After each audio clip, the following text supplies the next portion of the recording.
Shalom Bapak Ibu yang dikasihi Tuhan. Selamat malam, kita akan berdoa ya.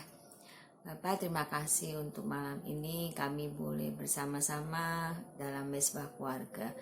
Tuhan, tolong kami ketika kami mau merenungkan firman-Mu. Roh Kudus, mampukan kami berhikmat sehingga kami makin mengerti firman Tuhan. Dalam nama Yesus, amin. Selamat malam Bapak Ibu, saudara-saudara yang saya kasihi. Kita mau belajar tentang doa. Doa yang tidak dijawab. Kenapa ya? Selama ini aku berdoa tapi tidak pernah dijawab oleh Tuhan. Nah, malam ini kita akan belajar di Mika 3 ayat yang keempat. Akan saya bacakan di Mika 3 ayat yang keempat. Mereka sendirilah nanti akan berseru-seru kepada Tuhan, tetapi Ia tidak akan menjawab mereka. Ia akan menyembunyikan wajahnya terhadap mereka pada waktu itu, sebab jahat perbuatan-perbuatan mereka. Nah, ternyata pada zaman dulu itu di Mika 3 ini dikatakan bahwa mereka juga berseru-seru, mereka berdoa tetapi tidak dijawab oleh Tuhan. Ternyata di sini dikatakan bahwa sebab jahat perbuatan-perbuatan mereka. Mereka ini siapa ya? Coba kita lihat di ayat yang pertama. Mika 3 ayat yang pertama, kataku, baiklah dengar hai para kepala di Yakub dan hai para pemimpin kaum Israel.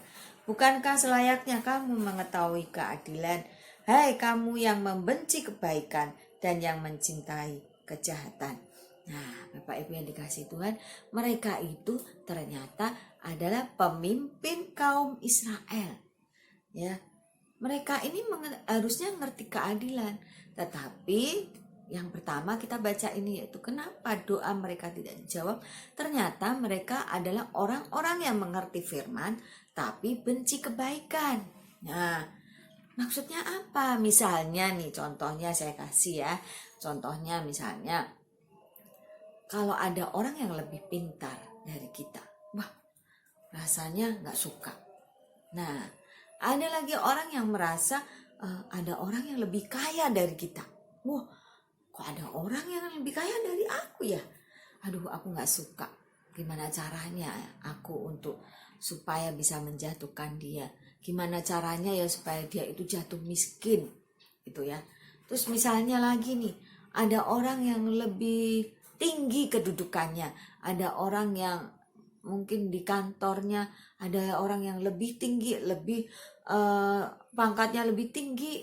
Wah, dia mulai gak suka.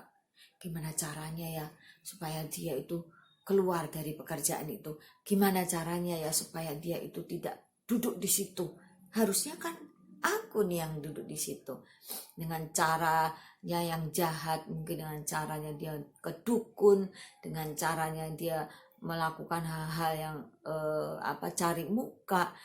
Akhirnya temannya itu dibuat supaya tidak bekerja di situ. Nah, ini membuat orang jatuh, membuat orang sakit, membuat orang miskin itu berdosa. Makanya dikatakan bahwa orang yang mengerti firman tapi benci kebaikan. Bapak Ibu yang dikasihi Tuhan. Dan yang kedua, orang yang mengerti firman tapi tidak dijawab doanya. Oh, kita baca lagi di ayat yang kelima. Beginilah firman Tuhan terhadap para nabi yang menyesatkan bangsaku, yang apabila mereka mendapat sesuatu untuk dikunyah, maka mereka menyerukan damai. Tetapi terhadap orang yang tidak memberi sesuatu ke dalam mulut mereka, maka mereka menyatakan perang.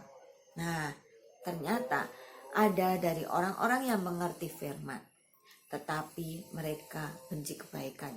Contohnya apa? Di sini dikatakan bahwa apabila mereka mendapat sesuatu untuk dimakan atau dikunyah itu dimakan, maka mereka menyerukan damai.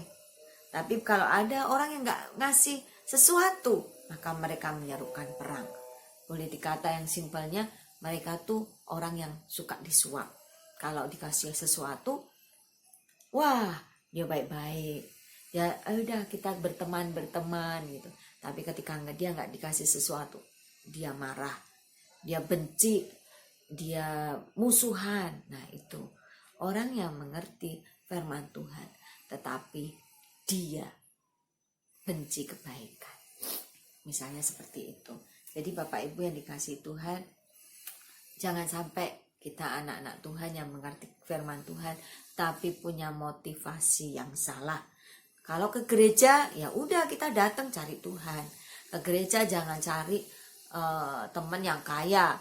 Ke gereja jangan cari pacar yang kaya. Ke gereja jangan mencari sesuatu yang menginginkan dagingmu, ya. Supaya apa? Kita tidak berdosa. Bapak Ibu yang dikasihi Tuhan, jangan kita suka mengenyangkan keinginan daging kita.